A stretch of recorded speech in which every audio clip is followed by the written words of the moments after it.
topic, very close to my heart, spiritual friendship. And um, I'm going to give you a little bit of my kind of history to begin with.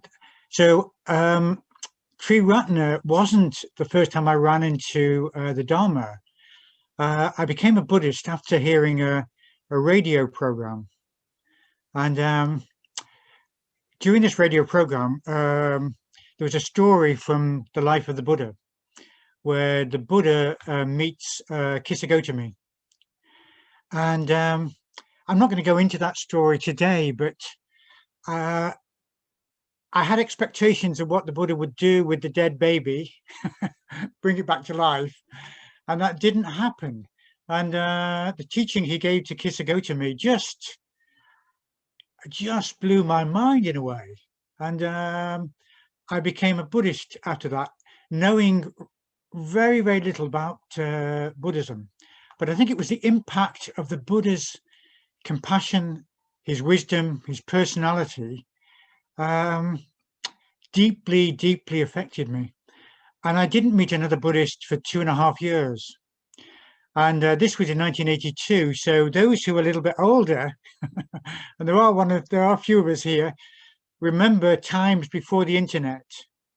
Yes, the internet didn't always exist. So I couldn't look up Buddhism on the internet. There were very few books on Buddhism. There was only one book, the Dhammapada, in the local bookshop. I just had to stay with the impact that story had on me. And then 2.5 years later, I moved and I met my first Buddhists. I met the FWBO, or what's Triratna, as it's known these days. And that had it had a tremendous effect on me, meeting Buddhists who were actually trying to put the Dharma, the Buddhist teaching, into their lives, and who were offering me kind of friendship. And it's those friendships that enabled me to take some really courageous decisions. I was stuck in a rut. I was a very unhappy person back in the early 80s, and I didn't see any way out of the particular rut that I was in. And my Buddhist friends encouraged me, meditation, Dharma study, time with them. In a way, heartfelt communication. It was heartfelt communication with them gave me the courage to change my life, and to really change what was a heart interest, a strong interest in Buddhism, to a life, to what became my life as a Buddhist. I'm deeply grateful to those early friends of mine back in the day. But Buddhism very often is seen, isn't it, as a solitary kind of occupation.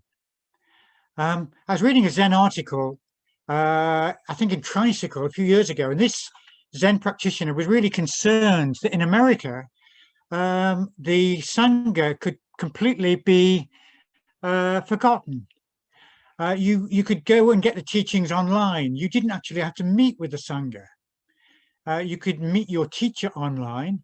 You could get the Dharma online. You could meditate at home. So Buddhism was in danger of becoming a kind of private, personal, kind of subjective occupation. And he was really kind of worried about that. Yeah, so Buddhism seen as a solitary path where you cut off, you leave attachment behind. Very often when you're talking to people, even within Triratna, about their practice, you talk about how's your Dharma practice going. Immediately they will talk about their meditation practice. It kind of narrows down to that. And of course, meditation is important. Of course it is. It's important in Triratna, it's important in Buddhism, but it's only part of the spiritual life. You're not going to get very far in meditation unless your whole life is in accord with your Buddhist values, or in accord with the wisdom that you're trying to engender in your meditation. And friendship is a really important part of that. But nevertheless, there's something about those stories, and the stories of Siddhartha give weight to this idea that it's a solitary occupation, don't they? Because Siddhartha left home, he left his family, he left his tribe, he went out into the night and into the unknown, the forest. And there's something really kind of stirring about that. I think probably we need to remember, don't we, that in the Buddha's day, traditional societies were very, very cohesive. The family, the tribe were all important. Your value as a person was because of your place in the family or your place in the tribe, not in terms of your kind of individual capacity. So in a way, you had to leave that behind in order to lead a spiritual life. These days, in the kind of modern West, society is so kind of fragmented. We're so kind of, in a way, kind of many of us alienated, aren't we, from our connections.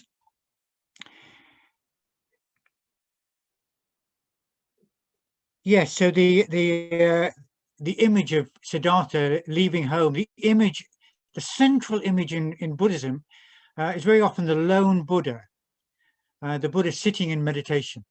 And of course, we know that he sat under the Bodhi tree, and the night of his enlightenment, he faced the armies of Mara, he faced the forces of ignorance and hatred and craving, and he faced those alone. So it kind of reinforces that, but it's only half the story. But it's an important part of the story. Now, probably a couple of years ago, my community sat down and we watched a documentary film. You may have seen the film yourself. It's called Free Solo. And it's about a free solo climber climbing El Capitan, which is a 900-meter granite rock face in Yosemite National Park. And his ambition was to climb it without ropes, to climb from the bottom to the top without ropes. And I've done a little bit of climbing, not very much, but I've done some climbing. And one of the community members is quite an experienced climber. And we sat and watched this. And whether we were interested in climbing or not, we were gripped by it because it was such a strong metaphor for ours, for the spiritual life. Here was a man who was absolutely determined, absolutely single-minded, resolute, that he was going to master this. He was going to conquer, in a way, himself by conquering this thing that had never been climbed before in the way that he wanted to do it. And he did his preparation. He did climb it. He climbed the route with ropes.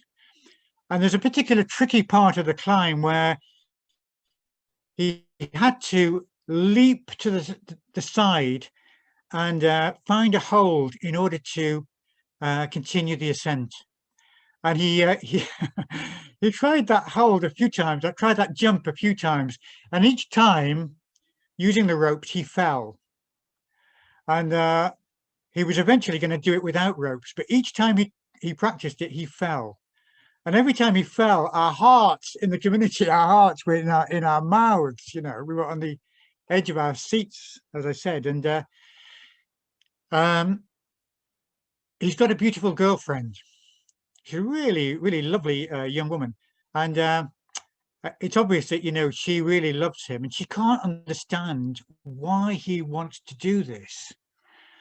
In a way, it got me thinking about the Buddha or Siddhartha's wife, you know, probably in the same boat. Why, you know, Yashodhara,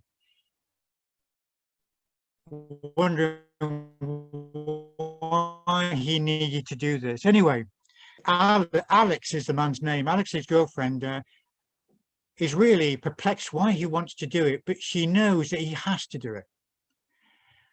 But the problem is that if he fails, he will die.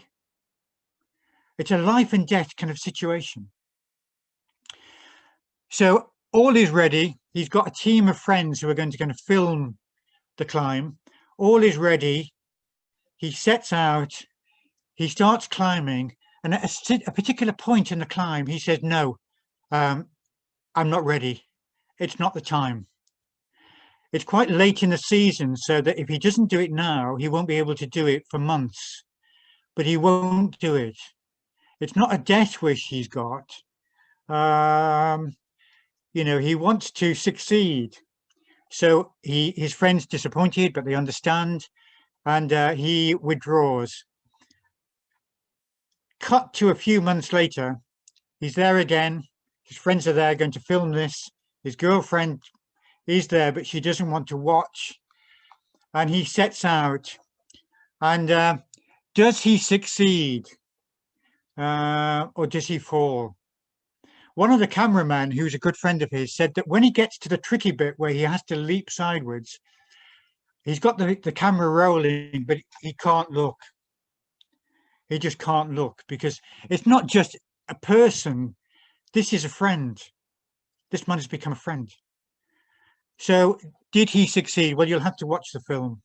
I'm not going to tell you the answer to that. You'll have to watch the film. Free Solo. It really comes with my recommendation. And it is a metaphor for what we're doing. And the community, we're sitting there watching it, and we are strivers. We are we're striving towards the kind of goal. So we felt an affinity for what the man was doing.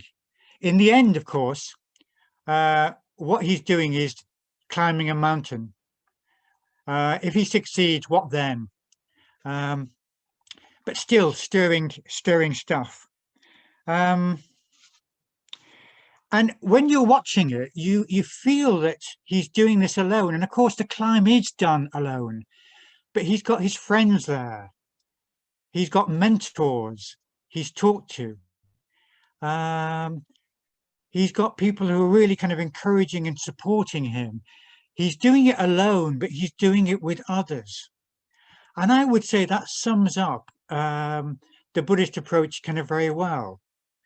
Nobody, Bhante Sangharakshita said, can practice the Dharma for you.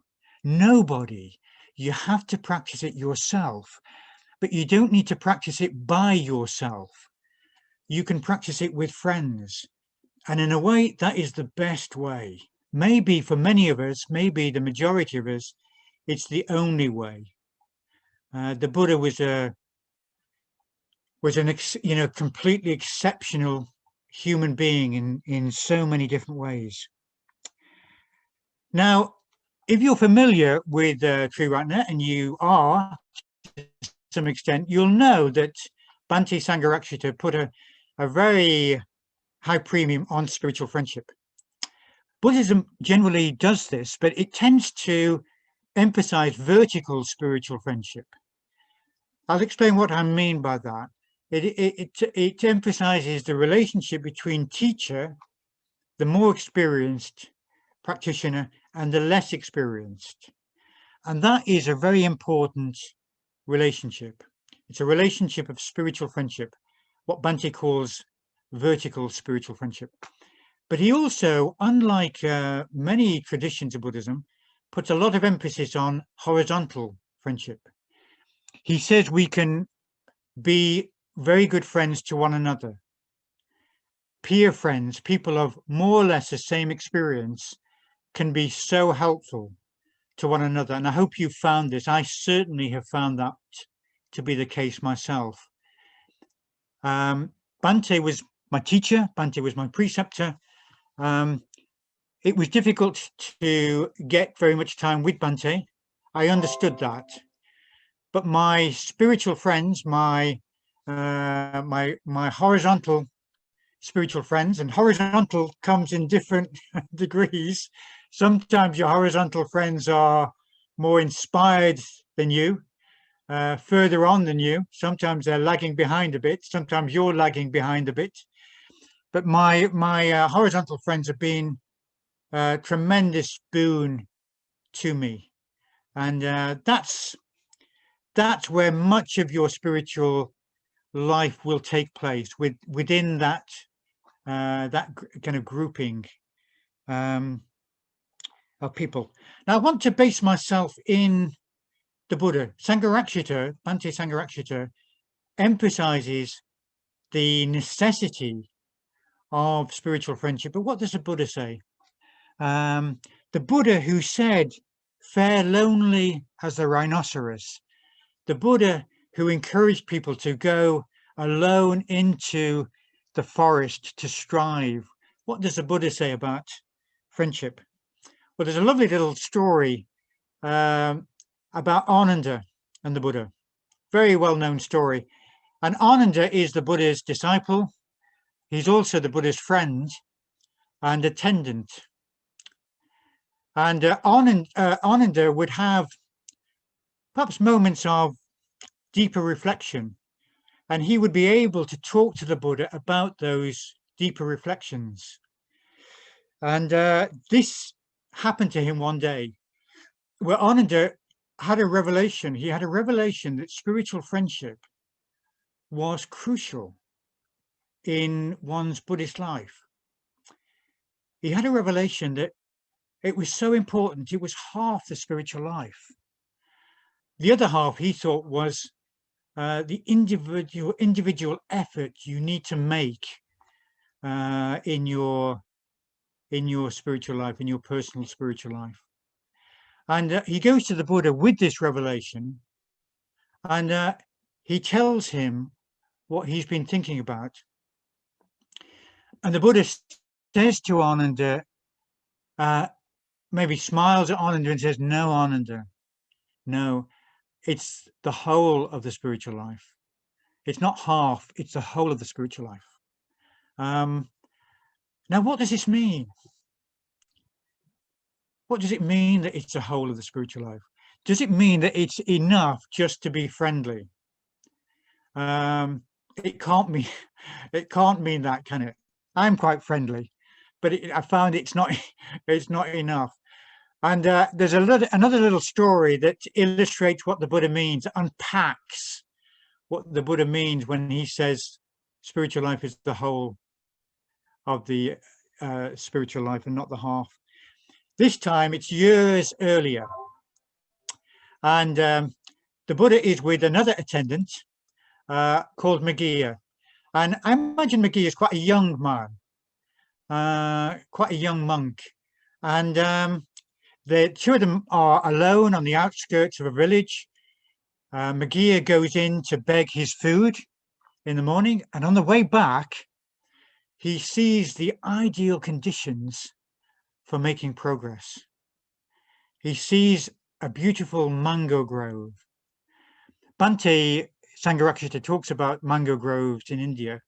He talks about how in the heat of the summer, there are no oases of cool. And this was by the river. This was just an ideal spot. And Maggie is really excited at this. And he all he has to do is to go to the Buddha and explain, and then he can go off and really make progress. And he goes to the Buddha, tells the Buddha what he's seen, and the Buddha says, "Wait a while, Maggia." It's not what Maggia wants to hear. So maybe Maggia puts it in a slightly different way. Maybe he feels he hasn't made enough. He hasn't told the Buddha how important it is. He asks the Buddha again, and the Buddha says, "Wait a while, Maggia, we're alone. Wait until another monk comes." And the Maggia is quite frustrated by this point. And he says to the Buddha, third time, he says to the Buddha, "Lord, you don't need to make any more effort. You're there. You've reached the ultimate goal, but I've got a long way to go. I need to get on with it. I need to kind of strive." I think if we translate this into what Maggia was really saying, he was saying it's all right for you. You're there. What about me? Think of me, So the Buddha, traditionally, if he's asked 3 times, he assents. And what can he say? He's been put in this position. He said, Megillah, when you talk about striving, what can I say? Go and do what you feel you need to do. So without another word, Megillah is off to the mango grove. And it's still there, still perfect, maybe more perfect. He sits down in meditation and his mind is all over the place. He's got lustful thoughts in his mind. He's got hateful thoughts in his mind, violent thoughts in his mind. He tries to suppress them. He tries to focus his mind. Nothing works. Nothing works. He really does try. He draws his knees up and he sits there and he thinks, this is really odd. This is really strange. I am genuinely trying to strive. I left home sincerely trying to lead the Dharma life. I get the ideal place and I can't get anywhere. He's really puzzled.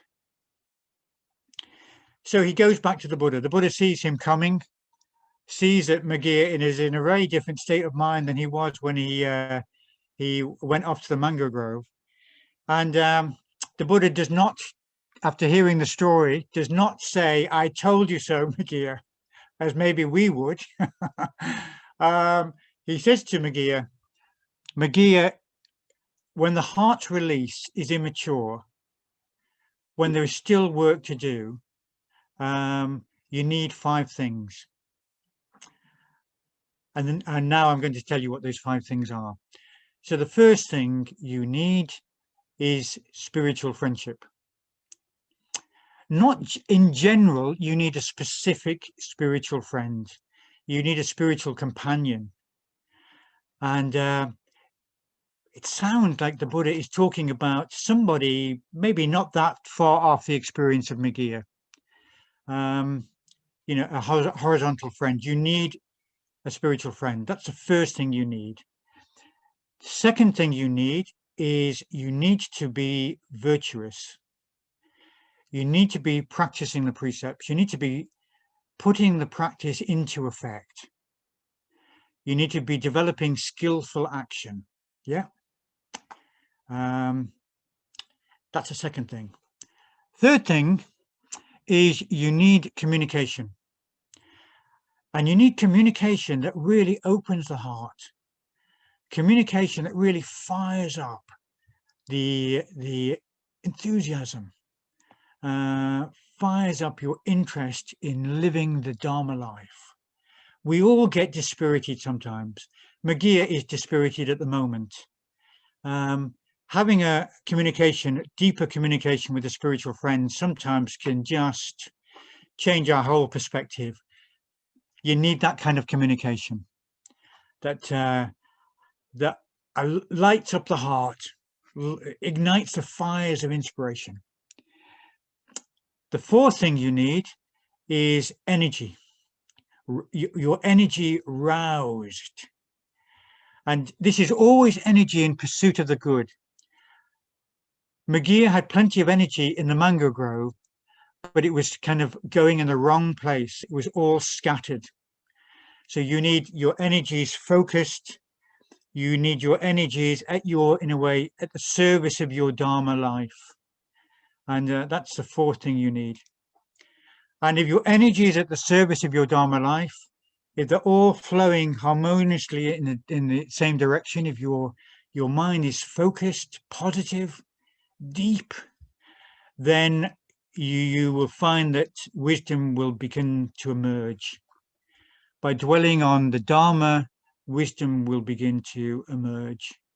And the Buddha encourages Megillah at this point to dwell particularly on the rising and passing away, the transience of life. And to sum up for Megillah, the Buddha says that if you have spiritual friendship, Megillah, all these other things will be there. If you have spiritual friendship, you will be virtuous. I think I found that to be very true. If you are living your life with people who are trying to be skillful, that will influence you. It's really hard to be, unskillful around people who are trying to be more skillful. Not because they wag their finger at you, but just the contrast, just their example draws you towards a skillful. So if you have, deepening skillful behavior, your communication will be deeper. And we need to continuously kind of work on that. Spiritual friendship allows the unburdening of the heart. And it's one of the great boons of spiritual friendship. You're able to share your successes, you're able to share your failures. When you're down, you've got somebody who will be there, not colluding, but there with you. When you're up, you got a spiritual friend who will make sure you don't get too inflated, but will share in your inspiration. So you've got communication, so important. And if you've got communication, you're also going to be enthusiastic, I think, in your Dharma life. When your friend is talking about the Dharma life enthusiastically, it will set you off. When you're doing that to him, it will set him off. It allows our energies to flow positively. And getting to know someone kind of deeply, you begin to see how things kind of really are, I think. Practicing the Dharma together, you deepen your practice, and wisdom, understanding deepens. And all those things grow out of spiritual friendship. And that's the advice the Buddha gave to Megillah. We don't know whether Megillah took that advice. We don't know what happened to Megillah. I don't know whether he comes, we hear about him again in the Pali text. Maybe some of you do know that. I'm not sure. But that's the advice, and that's very good advice too, I think.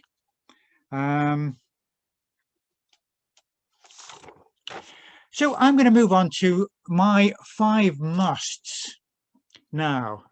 And I've taken the number 5 because the Buddha used 5. Seems like a good enough number. Could be 3, could be 10, could be 15, but 5 seems a good number. And I've used the word must. I've been a bit, I hope, lightly provocative, because I know some of us don't like to be told we should, we must. We don't like to be told what to do sometimes, do we? And but sometimes must just point to something that is essential. And it's if you want to succeed at anything, Alex wanted to succeed at climbing El Capitan. He had to practice. That was a must for him to do his preparation. If you want to learn another language, and how can I bring this up? I only speak English. How could I have the nerve to mention this? But if you want to speak another language, my friends tell me, who do speak other languages, you must practice. You must be willing to make mistakes if you want to learn another language. You have to take risks, don't you? If you want to be a perfectionist and learn a language, it's going to be difficult. You want to be a perfectionist and practice the Dharma, it's going to be difficult. You've got to be prepared to make mistakes. And the mistakes we learn from if we learn from them, are so helpful. You want to play the piano, you've got to practice. You must buy a piano. You must get a teacher. You must practice your scales. You must, I'm afraid. You might be thinking, wouldn't it be good, if we didn't have to make any effort, we could just achieve things without making any effort at all. Oh, wouldn't it be great if I could just start speaking Swedish or, Estonian or whatever?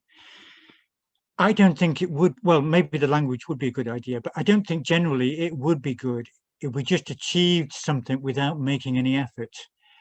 Because it's in the effort, it's in the sustained effort that the fruit comes to be. All things arise in dependence upon conditions, don't they? They don't just happen. They arise because we have made the effort. And same with friendship. Now, you might be thinking with friendship, and a lot of people think this, that friendship should just happen. It should just be a natural thing. You shouldn't have to work at friendship. And some friendships are like that. But some of the closest friends I've got, I would not have befriended. I wouldn't have met if I hadn't become a Buddhist. They came from a social class, or they came from a culture, or they came from part of the world I would never have met if I hadn't become a Buddhist. With some of my really closest friends, when I first met them, I didn't like them. But as a good Buddhist, I felt I needed to work on that, and I got through that, and they become such important friends to me. But had I left it to nature, I wouldn't have bothered. I would have said, "Oh no, I don't like them. Not interested in them." So, developing spiritual friendship gets you beyond your preferences, and we need to get beyond our preferences. Our preferences are a limitation. And yes. So, my 5 musts.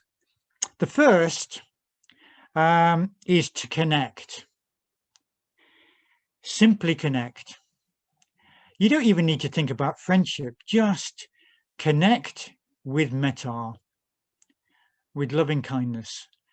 Loving kindness is friendliness, isn't it? It's generalized in a way, but positive and deep when it is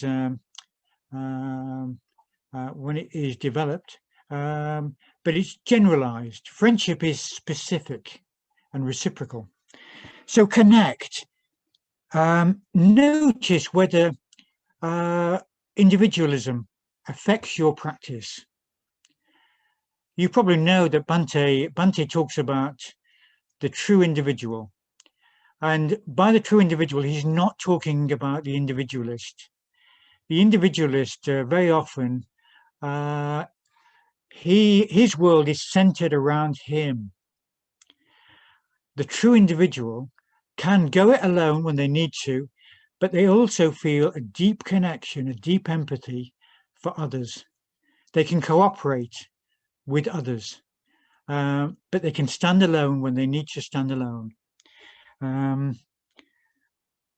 I think in modern society, individualism is very often mixed up with a certain narcissism too, but no time to unpack that. Connect means to turn up, like you did this morning. Turn up, join in with the Sangha. To make new friends, you need to meet with people who are also on the path with you. Now, we're on Zoom, aren't we? And I don't know about you, but I'm a bit of a technophobe. It's a limitation I need to work with. And when we first started moving over to Zoom, I thought, oh no, no. So now my chapter is on Zoom. My council meetings are on Zoom. Order weekends are on Zoom. Retreats are on Zoom. Everything seems to be on Zoom. And I found, remarkably, that something can happen on Zoom, even on Zoom. There can be moments of meeting, there can be moments of connection, there can be moments of intimacy on Zoom. I would never have thought that, but I've actually experienced it on retreat. So if you're like me and you think, oh, Zoom, I've been on Zoom all day at work, I don't want to be on Zoom, just get over it, eh? Just get over that. And like I've had to. Second thing, the second must, you must have a context. It's very, very important. Context is the soil. in which friendship arises, and it's connected with the first one, connection. Friendship grows when you have a context. You can do good preliminary work over coffee. You know, you can go out for coffee with someone, or a cup of tea if you're in England, and you can get to know someone in a particular way. But working with people on a project, living with people if you can, even for short periods of time, like on retreat, you get to see them in different ways. Now, Prasadacharan was talking about my time at the Manchester Centre when we took over that dilapidated warehouse and we turned it into a Buddhist centre. And we had to do that on the cheap. We hadn't got very much money, so we all had to do work, building work. And I was the chairman and the mitra convener, and I was the plasterer. I did a lot of the plastering. God, it was heavy work. And I saw aspects of my friends that I'd never seen before during that project. I saw them tired. I saw them inspired. I saw them irritable. I saw them getting over themselves. I saw them doing that extra mile because the project needed that. I saw things that I would never have seen in a cafe. I'm not putting the cafe down, but I just saw that in the context which was bigger than all of us. It drew us out of ourselves. So if you can work, live together, do that. But come up with projects that you can do together. Cooking on a festival day, being on a team of a beginner's course, being the team that does a weekend retreat when we're back having weekend retreats. We're not in the UK, but you might be in the Nordic region. You might be able to meet. Any occasion, try and come together and work together. Be together. It will deepen your friendship. It's a cement of friendship. Yes. Windhorse, I'll just say that I saw sides of Bodhisattva and he saw sides of me. Sometimes he saw sides of me that I'd rather he hadn't seen. But we saw sides of each other that we would never have seen in any other way. And that has cemented a deep, lasting affection and connection. You know, we're not living together now, but I feel that connection still. So that's context. Very, very important. The third one is communication. This is vitally important. It's not just verbal either. You can communicate. In fact, we do communicate all the time. When we're on a silent retreat, we're communicating. You can communicate friendliness on a silent retreat. You can communicate stay away from me on a silent retreat. You can communicate irritability on a silent retreat. Communication gives us an opportunity, verbal communication, to open up to one another. In another list of friendship from the Buddhist texts, the Buddha says that the good friend tells you his secrets and he keeps your secrets. He doesn't tell other people your secrets, and he opens his heart and tells you his secrets. This develops in a way naturally in friendship.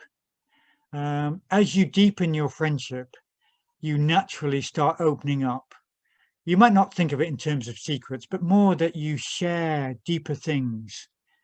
And with your friends, the time is right to share those deeper things with your friends. One thing about communication is it's not matiness. Matiness can get in the way of communication. I'll explain what I mean by that. It's a kind of communication that men have in a bar. You know, you're having a beer and you have a kind of matey communication and you keep things on a certain level. And I've heard men say that something is happening in their life.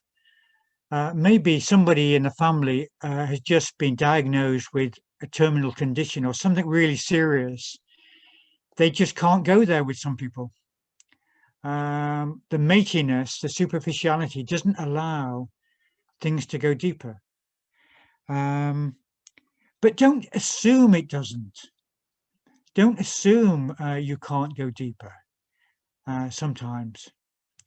And if one of you is willing to take the risk and go deeper, sometimes the communication between the two of you just changes. It goes on to another level. So you can confess your shortcomings, your unskillfulness, you can share your inspiration. So the fourth of my musts, commitment. You can help each other to deepen your commitment to the three jewels. And in that way, your commitment to one another. Triratna is not an organization. It has sort of elements that look like that. Triratna, the order, the movement, is a network of friendships. We say this, and it's true. That's what keeps the order together. I'm here this morning because of my connection through friendship. I'm a very, very busy man. I've got a lot of things to do at the moment. I wouldn't have come had it not been for the pulls of friendship.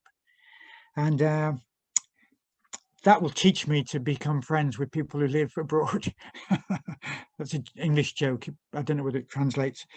So you also have to be clear that you are friends. And friendship has duties and obligations. I'll just say that a few years ago, I had a serious heart operation and I had open heart surgery. I'm living in a community and my friends in the community looked after me so well. They cleared up when I couldn't stop vomiting in the middle of the night. They looked after all my needs. They were exemplary. They were really, really wonderful. And I was so vulnerable in a way, and I was so weak. And my friendships kind of supported me in that. It was really moving for me. If your friend needs help, try and help him before he even asks for help. And Bhante says that friendship, deep friendship, goes beyond death. Death is not the end of friendship. It's quite mysterious what that means. The fifth thing of my 5 musts is the mysterious one. There's something about friendship that goes beyond time and space because we do. We're both beings of flesh and blood, and that needs to be taken into account. But there's something else about human beings. Bhante talks about Shraddha, faith, being the ultimate in us, resonating with the ultimate in the universe. And I think you get some of that in friendship. The ultimate in you resonating with the ultimate in your friend. Something that can't be tied down, can't be explained away, but something that can be felt sometimes. You can intuit sometimes. It's the nature of shunyata in a way. We are the nature of shunyata. And maybe I can't say any more than that at some level we are indefinable and ungraspable. And so is our friend. Now I'm going to finish my little presentation with a quote from Bhante.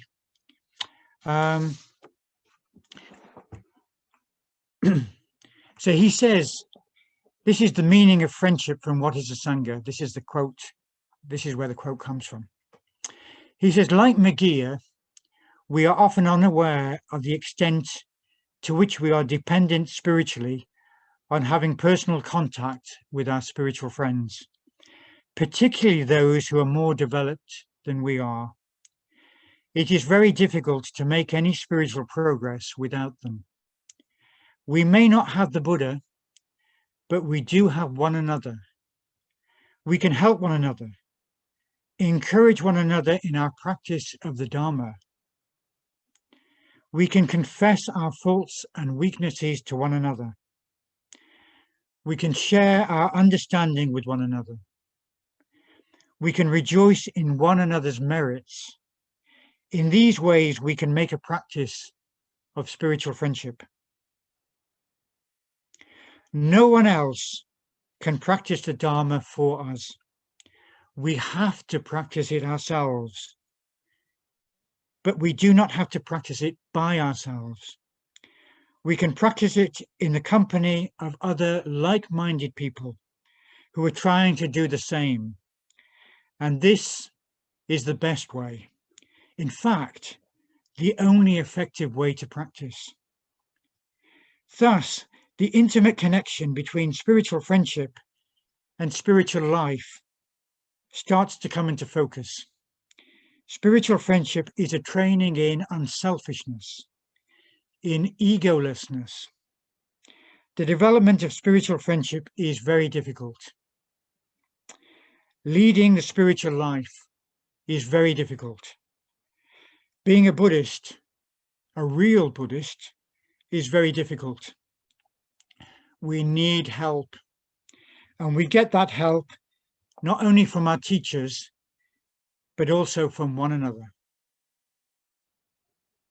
Thank you.